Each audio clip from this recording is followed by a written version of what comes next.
Hello दोस्तों, आज फिर से उपस्थित हूं मैं एक नए वीडियो के साथ। कैसे हो? उम्मीद करता हूं बढ़िया होंगे। तो हम लोगों ने लास्ट वाले वीडियो में पढ़ा था कि स्वर क्या है, व्यंजन क्या है, इनके उच्चारण स्थान कौन से होते हैं। ये सारी चीजें हमने लास्ट वाले वीडियो में पढ़ ली थी। तो आज हम पढ़ेंगे शब्द क्या है, शब्द के भेद कितने होते हैं, शब्द की रचना कैसे होती है, शब्द का निर्माण कैसे होता है, इनके बारे में हम लोग अब पढ़ेंगे। तो आज हम लोग क्या पढ़ने जा रहे हैं? शब्द। पहला क्वेश्चन है कि शब्द है क्या, शब्द किसे कहेंगे। क्या मैं बोल रहा हूं ये सारे शब्द हैं, या फिर जो आप सुन पा रहे हो, जो हम लिखते देखते हैं, जो लिखते हैं, क्या सारे शब्द हैं? यदि नहीं है तो फिर शब्द क्या है? तो इसी के बारे में हम लोग अब बात कर रहे हैं कि शब्द किसे कहेंगे। परिभाषा लिखवा रहा हूं, साथ ही साथ नोट करते जाएं कि वर्णों और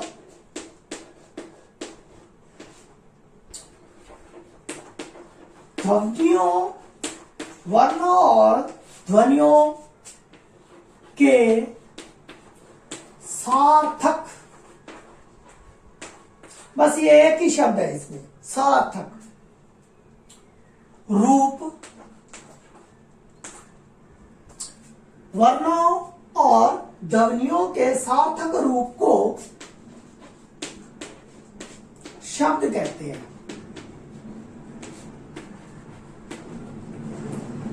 कहते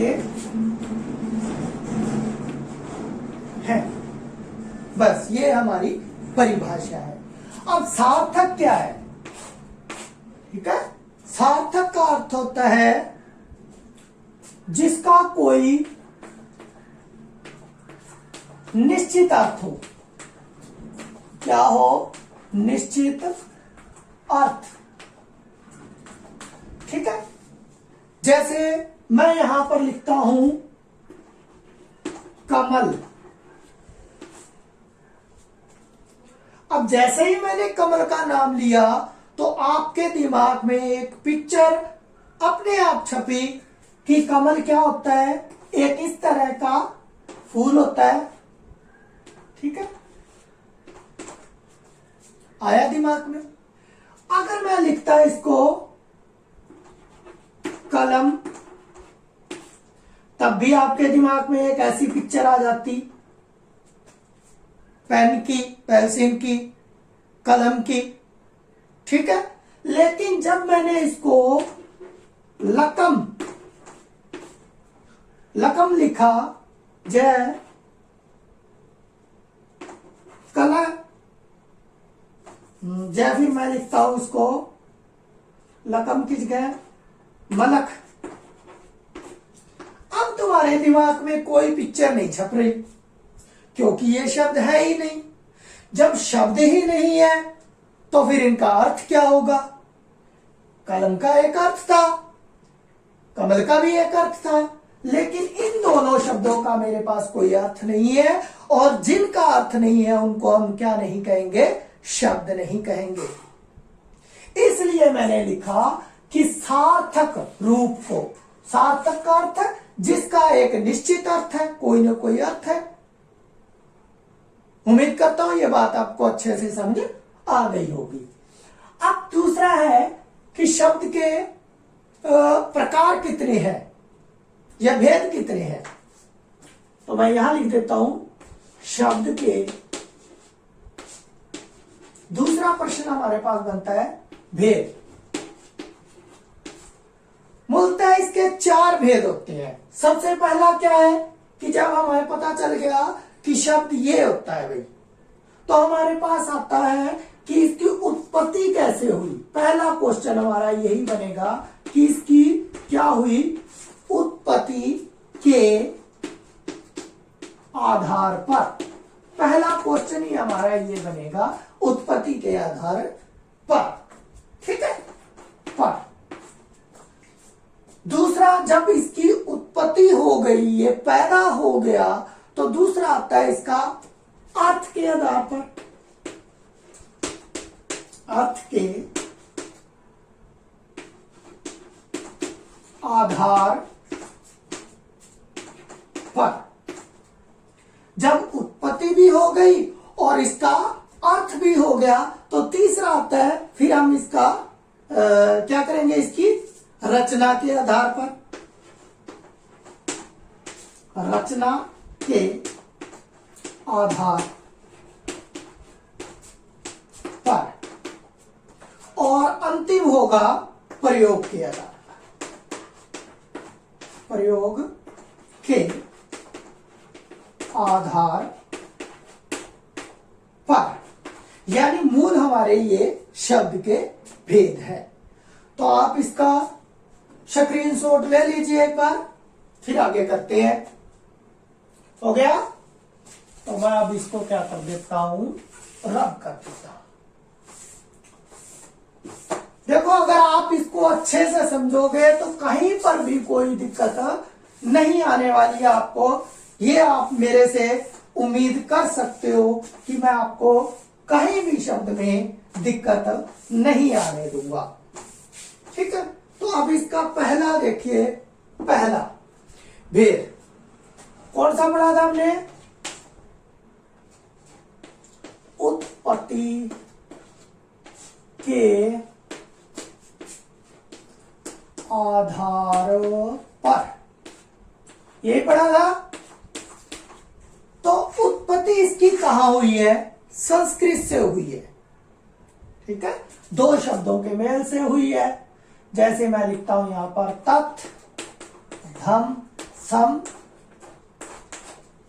तत् सम धम, तत् धन सम, यानी तत्सम पहला। ठीक है? मैं इसको इधर लिख देता हूं, अलग से लिख देता हूं, अच्छे से समझा जाएगा।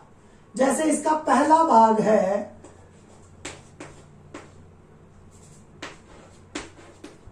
तत्सम। ठीक है? अब तत् का क्या अर्थ है? वही या फिर वैसा ही, सम समान, यानी उसी के समान। किसके समान? संस्कृत भाषा के।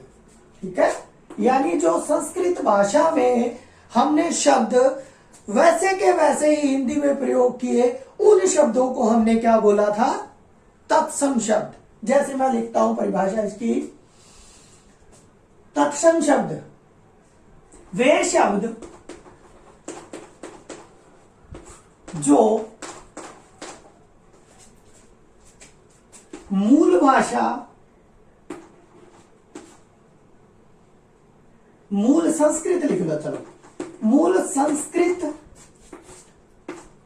भाषा से जो के त्यों, जो के त्यों हिंदी भाषा में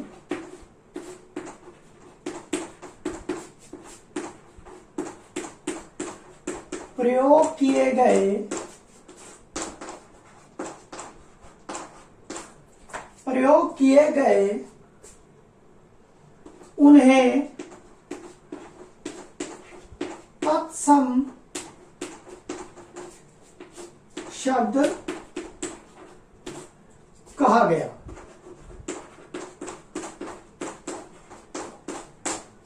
दोबारा फिर से देख लो कि वे शब्द जो मूल संस्कृत भाषा से जो के त्यों हिंदी भाषा में प्रयोग किए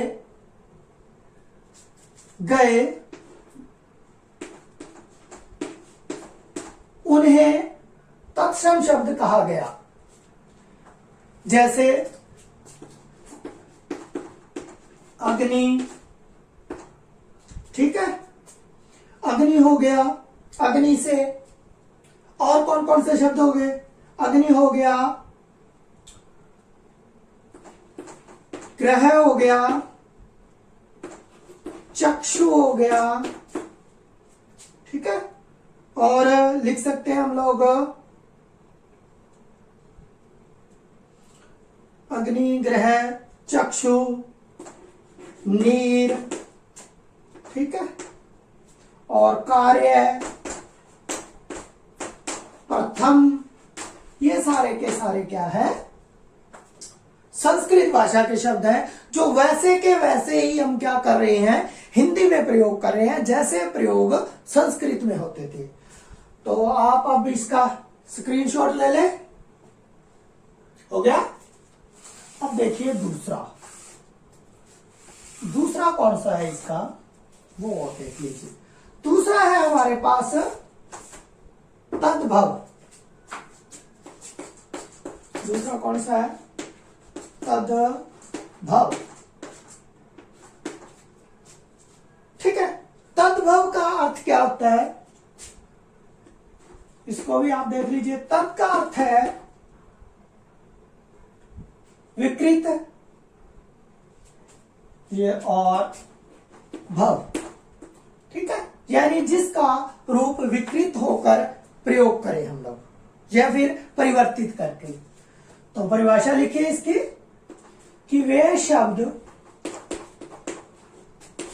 जो मूल संस्कृत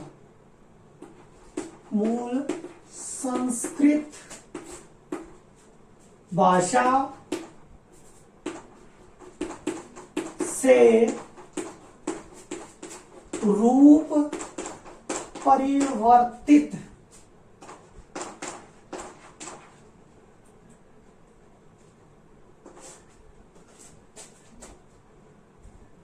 करके हिंदी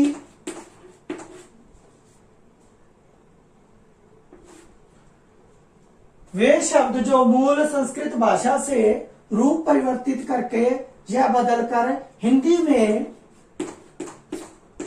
प्रयोग किए जाते हैं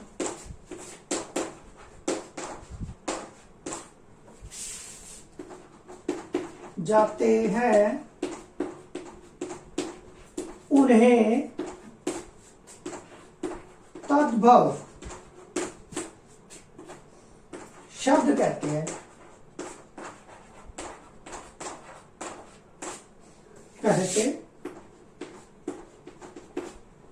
जैसे हमने पीछे लिखा था, कार्य का काम हो गया, चक्षु का आंख हो गया, हस्त का हाथ हो गया, और क्या लिखा था, अग्नि का आग हो गया। तो यानी जो थोड़े थोड़े रूप परिवर्तन के साथ हमने हिंदी भाषा में प्रयोग कर लिए, उन शब्दों को हम क्या बोलेंगे, तद्भव शब्द बोलेंगे। ठीक है, तो आप इसका स्क्रीनशॉट ले लीजिए। फिर तीसरा पढ़ते हैं।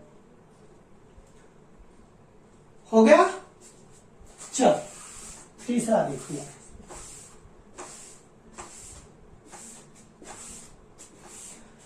तीसरा हमारे पास कौन सा आता है,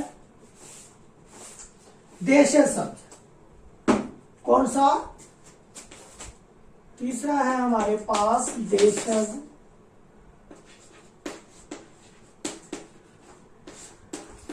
देशज का अर्थ है, किससे बनाई है, देश धन जैसी। ठीक है, यानी ज का अर्थ होता है जन्मा, देश का अर्थ होता है देश में। ठीक है, ये वे शब्द हैं, लिखिए, वे शब्द जो किसी भाषा के न होकर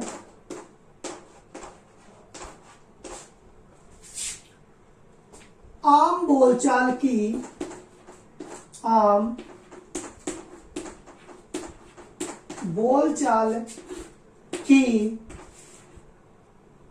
बोलचाल में किसी भाषा के न होकर आम बोलचाल में प्रयोग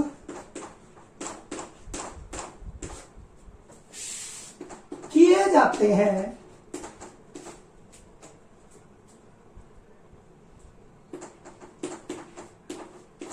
जाते हैं उन्हें देशी शब्द कहते हैं।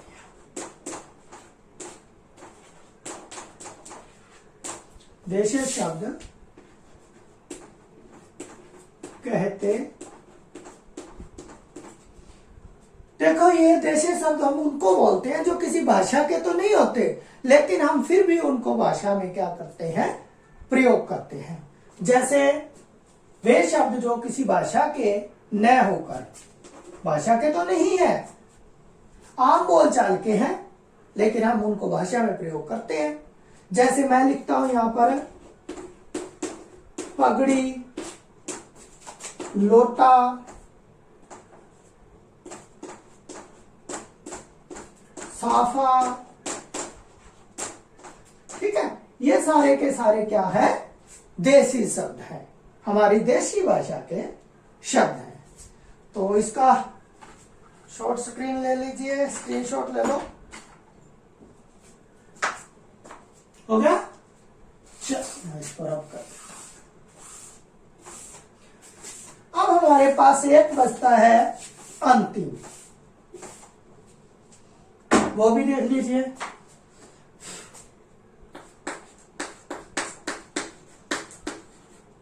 विदेशी या विदेशी।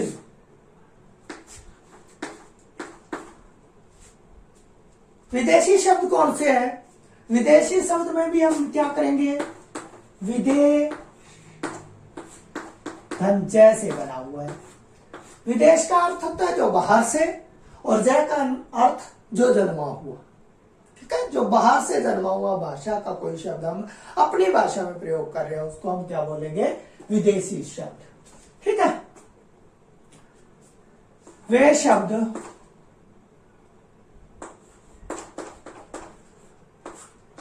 जो किसी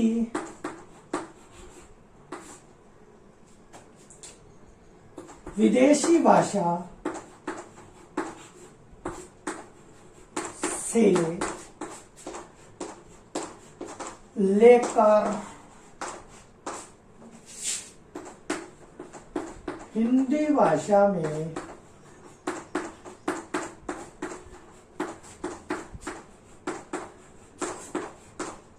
प्रयोग किए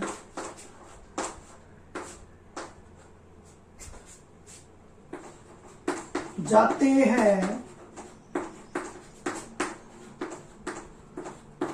उन्हें विदेशज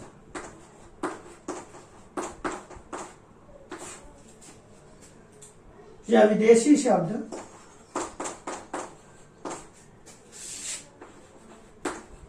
कहते हैं।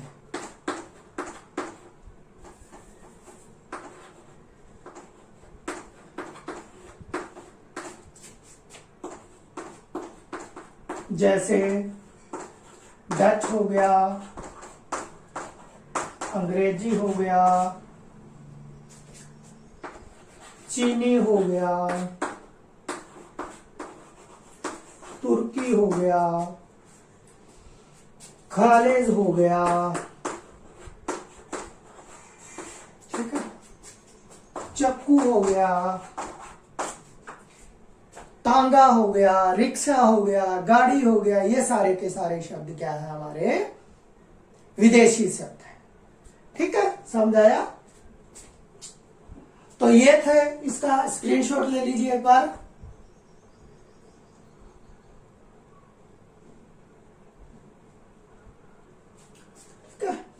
अब इसमें एक और शब्द जोड़ देते हैं हम लोग, लास्ट। इसको इस चारों में नहीं रखेंगे, अलग से देख लो। संकर शब्द,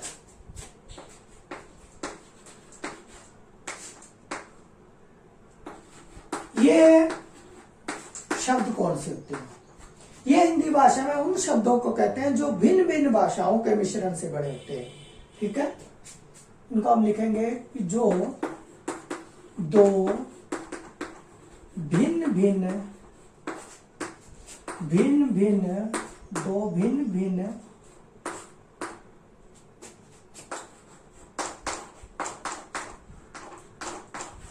भाषाओं के मेल से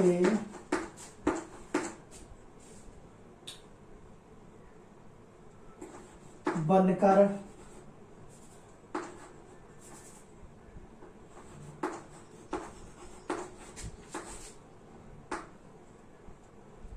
हिंदी भाषा में प्रयोग होते हैं। हिंदी भाषा में प्रयोग होते हैं। ठीक है, देख लो एक बार इसको फिर से कि संकर शब्द किसको कहेंगे कि जो दो भिन्न भिन्न भाषाओं के मेल से बनकर हिंदी भाषा में प्रयोग होते हैं। जैसे बैल, घनगाड़ी। ठीक है, ये दो भाषाओं के शब्द है। बैल अलग भाषा का शब्द है और गाड़ी अलग का है।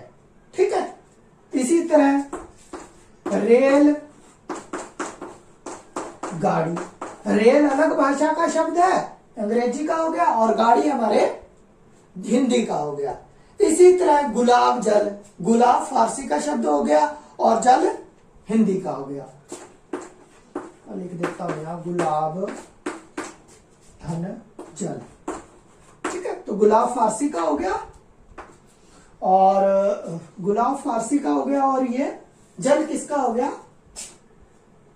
हिंदी भाषा का शब्द हो गया। ठीक है, तो मैं उम्मीद करता हूं कि आपको अच्छे से ये शब्द समझ आ गए होंगे, और अगर फिर भी कहीं भी आपको कोई दिक्कत आती है तो आप मेरे को कमेंट कर सकते हो। मैं आपका यथासंभव समाधान करने की कोशिश करूंगा। ठीक है, बाय।